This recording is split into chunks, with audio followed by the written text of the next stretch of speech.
The pandemic exposing really Africa's heavy dependence on imported vaccines, but a pilot project led by a Cape Town-based biotech firm is developing a vaccine suitable for poorer countries with hot climates.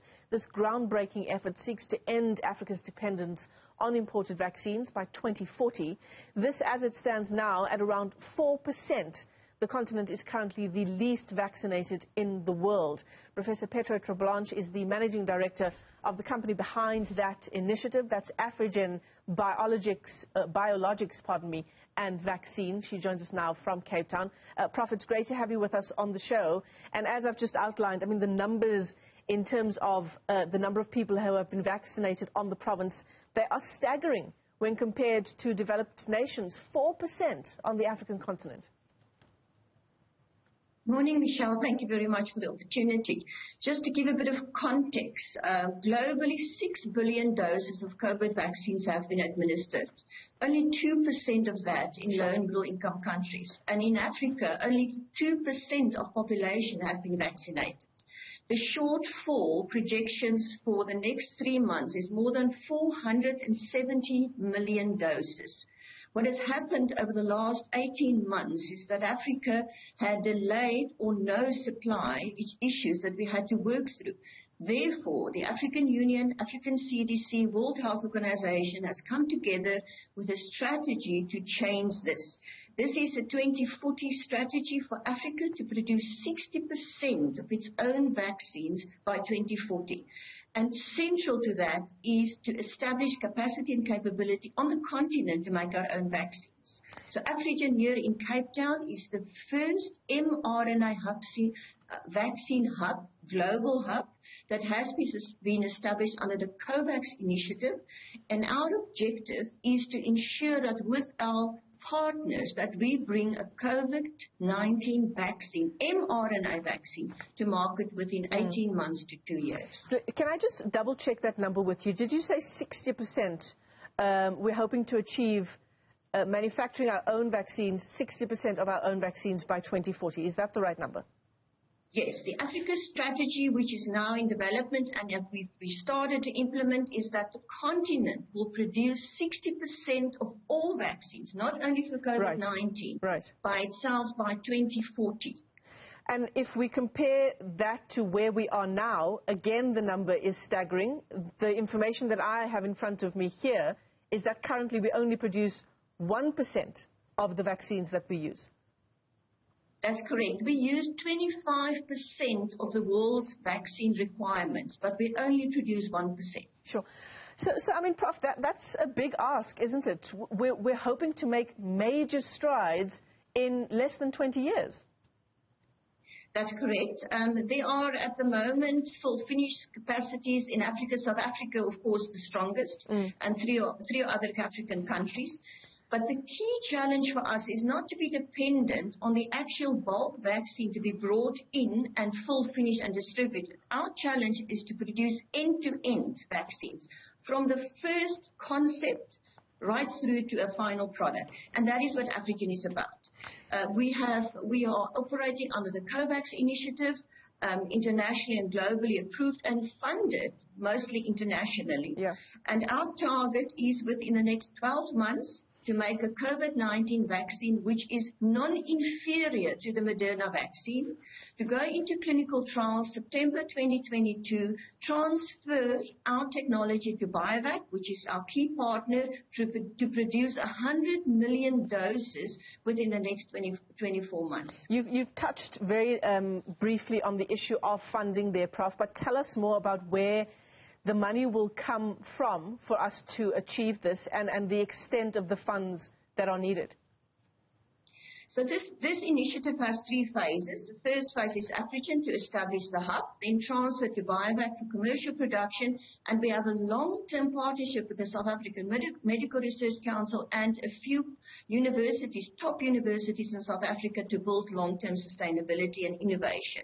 The total value budget for this project is 100 million euros. The funding is being pledged from foundations, from European Communion, France, the government of France, South African government contributing. It is a public-private partnership coming here together to fund a project that is long-term, 5 to 10 years, and will forever change the need basis of this continent. Wow. I mean, it sounds incredible, but I want you to just tell us more about this COVID-specific vaccine that is in the pipeline as well.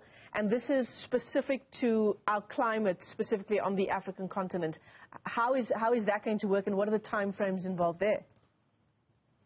So the challenge that's given to us was to, firstly, this is an mRNA platform. mRNA is a new vaccine platform. The mRNA technology or RNA technology is 60 years old.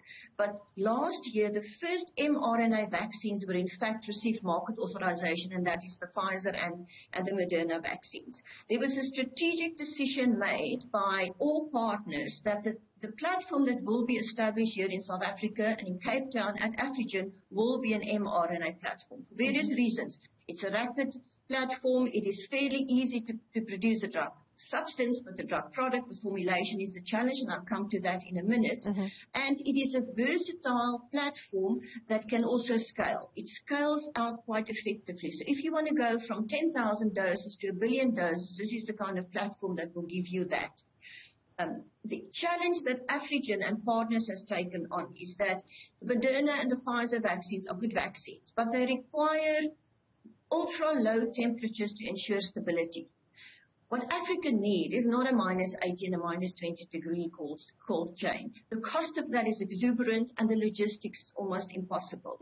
So the challenge given to this team and our partners internationally is to make a thermostable COVID-19 vaccine based on the Moderna vaccine, which in preclinical assessments and comparative studies seems to be one of the superior vaccines. And in terms of...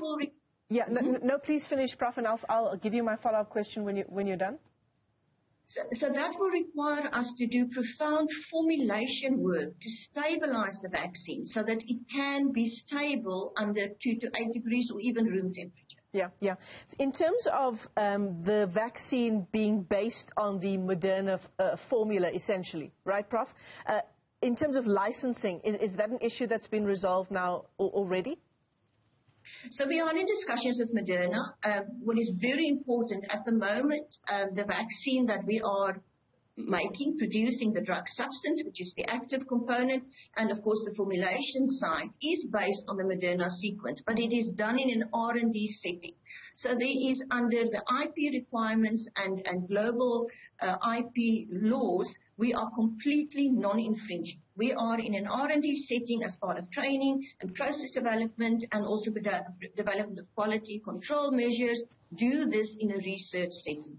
We hope that we will be able to engage with Moderna down the line to get full rights to this vaccine. However, we're also making significant modifications on the back end and stability that will allow us to have the freedom to operate and to produce our own maybe unique vaccine. Yeah, absolutely. What are the timeframes involved here, Prof? In terms of getting it from start to finish, getting all the tests and regulations done, and actually getting it to those countries that need it on the continent? So the time frames are ambitious. It's tough. We have set ourselves 12 months to make GMP clinical trial material.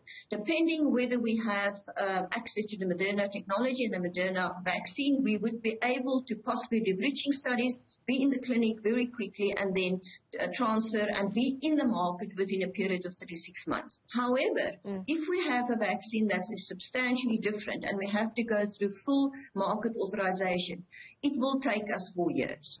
What is important is that we are working very closely with SAPRA and the team there to fast track. But it is a long process, and I think the public can appreciate how important it is that we not only bring efficacy, but we also bring safety. Therefore, the clinical development and clinical trials are incredibly important. Yeah. I just want to mention, although 4 years from now sounds like a long time, COVID-19 is going to be indigenous. It's not a disease that's going to come and go. And most important, what we're building here at Afrigen is a true platform That means that we can utilize this platform to make a variant, a new COVID-19 vaccine rapidly that is based on the changes, new variants, the big variants of significance. And we will also use this platform to produce vaccines for TB, HIV, hepatitis, other diseases of relevance for the burden of disease in Africa. So it's a long-term, it's not a short-term project. This really is a long-term endeavor. This is a 5 to 10 year endeavor, and it's an endeavor that the impact will be felt 40 to 50 years even after this. Well, fingers crossed everything goes well, especially insofar as that Africa-specific vaccine is concerned. Professor Petro Terblanche, appreciate your time this morning on the program. She's the MD of Afrigen Biologics and Vaccines. Africa needs to become, over the next 20 years, autonomous in vaccine production. Incredibly important story.